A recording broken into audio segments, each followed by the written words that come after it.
সাধকের কুণ্ডলিনী শক্তি যখন জাগ্রত হয় তার মধ্যে কি কি লক্ষণ দেখা যায় সেই জিনিসগুলো নিয়েই লক্ষণগুলো নিয়েই আজকের আমার এই ভিডিও।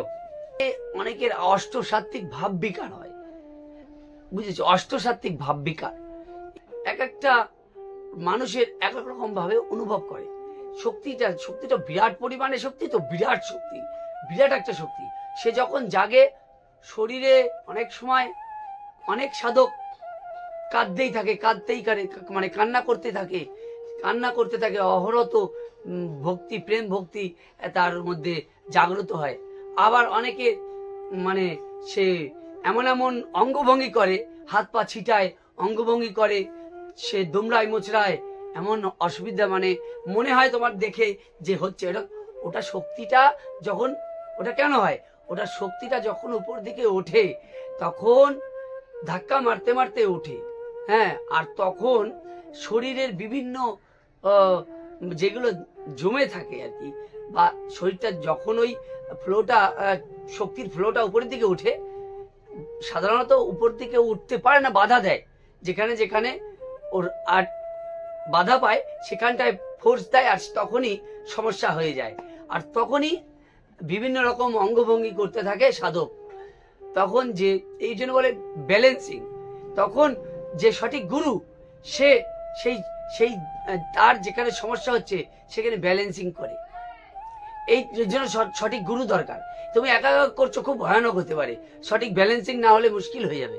তাহলে এই তখন সাধকের কি হয়, অনেকের এরকম হয়, কুণ্ডলিনী শক্তি যখন মনে হবে যে জাগছে বা জেগেছে, সাধকের শিরদাঁড়ার মধ্যে পিঁপড়ে চলার মতো অনুভব হবে। অনেকে মনে হচ্ছে পিঁপড়ে উঠছে, হ্যাঁ, পিঁপড়ে উঠছে। কেউ কেউ পিঁপড়ে কামড়ানোর অনুভব করে, কেউ কেউ পিঁপড়ে চলছে, পিঁপড়ে হাঁটে যেমন উপর দিকে এইভাবে যাচ্ছে, কেউ কারোর এরকম ভাবে গোল গোল গোল গোল ভাবে উঠছে, মানে গোল গোল প্যাচিয়ে প্যাচিয়ে এইভাবে উঠছে।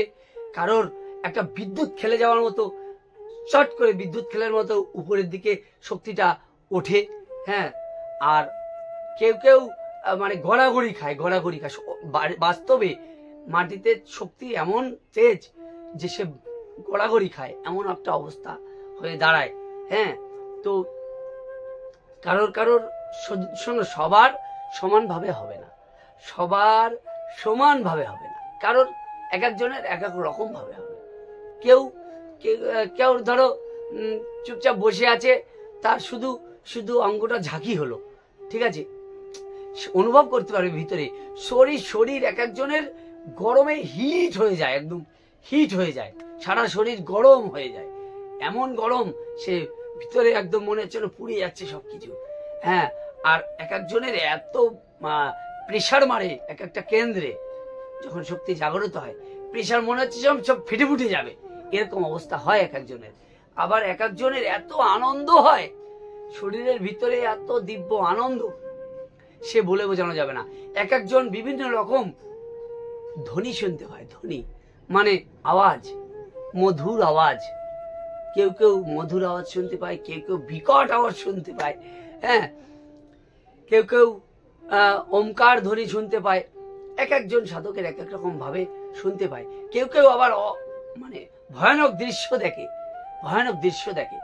আর এই শক্তি যখন জাগরিত হয় অনেক সাধকেরই কি হয়, কাম, ক্রোধ, লোভ, মোহ, মাশ্চর্য, যে ষড়রিপু, বিশেষ করে তার কাম, ক্রোধ, ষড়রিপুর মধ্যে কাম, ক্রোধ, লোভ, এগুলো বেশি পরিমাণে তখন শরীরে আসতে থাকে। যখনই শক্তিটা জাগ্রত হতে থাকে, কুণ্ডলিনী শক্তি জাগ্রত হয়, কাম, ক্রোধ তার শরীরে প্রচুর পরিমাণে চলে আসবে, শরীরে মানে জ্বালিয়ে খাবে তাকে, হ্যাঁ। বিভিন্ন রকমের সন্দেহ শোনো, সাধনা এমন একটা জিনিস, সাধনা তুমি যত করতে যাবে না তোমাকে তত নিচে টেনে রাখবে প্রকৃতি, তোমাকে উপরে ছাড়বে না, উপরের পথ ছাড়বে না। এমনই একটা জায়গা, তোমার কাছে বিভিন্ন রকম হাতছানি আসবে খারাপ পথের, তোমার কাছে বিভিন্ন রকম খারাপ পথের হাতছানি আসবে, তুমি যাতে তুমি সাধনা পথ ভ্রষ্ট হও, হ্যাঁ।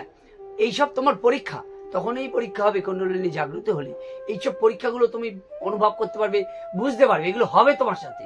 হ্যাঁ, আবার তোমার যে নাম তুমি করছো বা তুমি যে সাধন পদ্ধতি অবলম্বন করছো সেই সম্পর্কেও তোমার কি হবে, সন্দেহ জাগবে। এগুলো স্বাভাবিক, এগুলো তোমাকে অটোমেটিক এসে যাবে সাধন পথে, এগুলো এসে যাবে। কুণ্ডলিনী জাগ্রত হলে অনেকের অনেক রকম সিমটম হয়, অনেক রকম, কত বলবো, অনেক রকম। কারোর দেখা গেল শরীরের বিভিন্ন অঙ্গ প্রত্যঙ্গে মানে মাংসপেশি হঠাৎ করে কেঁপে উঠছে এইভাবে এইভাবে। মানে যখন শরীর, এটা তো বিরাট বড় একটা শক্তি কুণ্ডলিনী, এই শক্তিটা যখনই জাগ্রত হচ্ছে না, শক্তির স্ফুরণ সারা শরীরে ছড়িয়ে যাচ্ছে।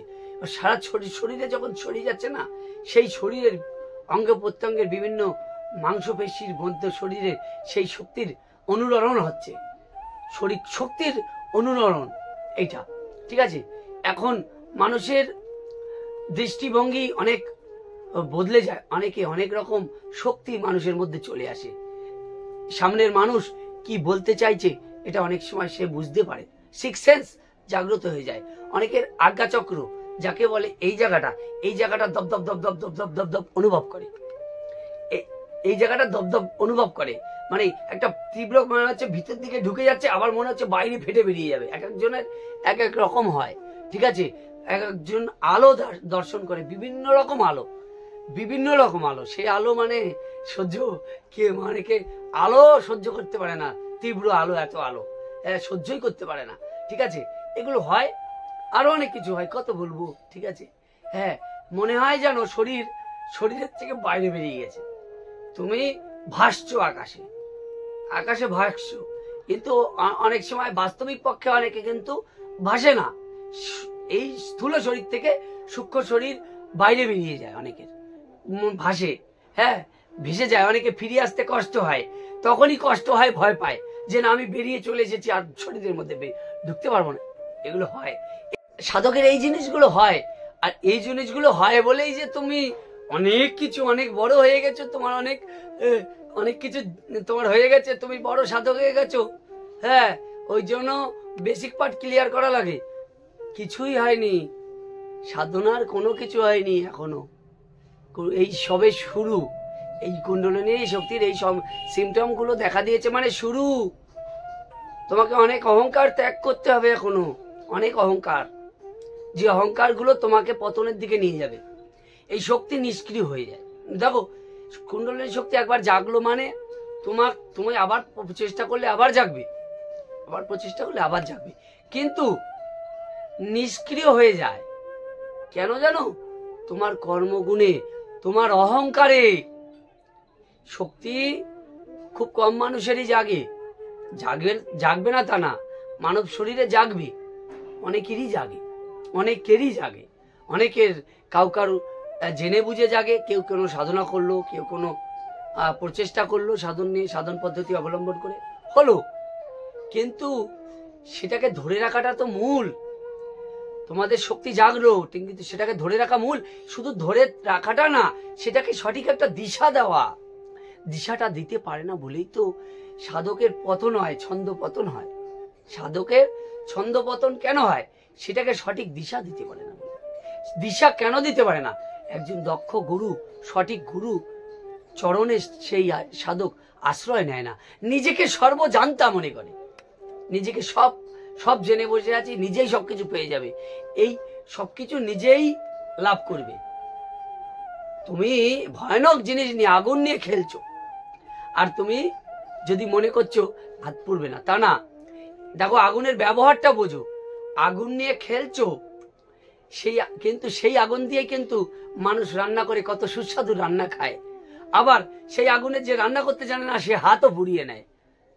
ঠিক এইরকম এই কুণ্ডলিনী শক্তিটাও কিন্তু সেই রকম। তুমি সঠিক পদ্ধতিতে তুমি যদি এই শক্তিকে পরিচালনা না করো, তোমার হাত শরীরে অনেক সমস্যা হবে, এগুলো স্বাভাবিক।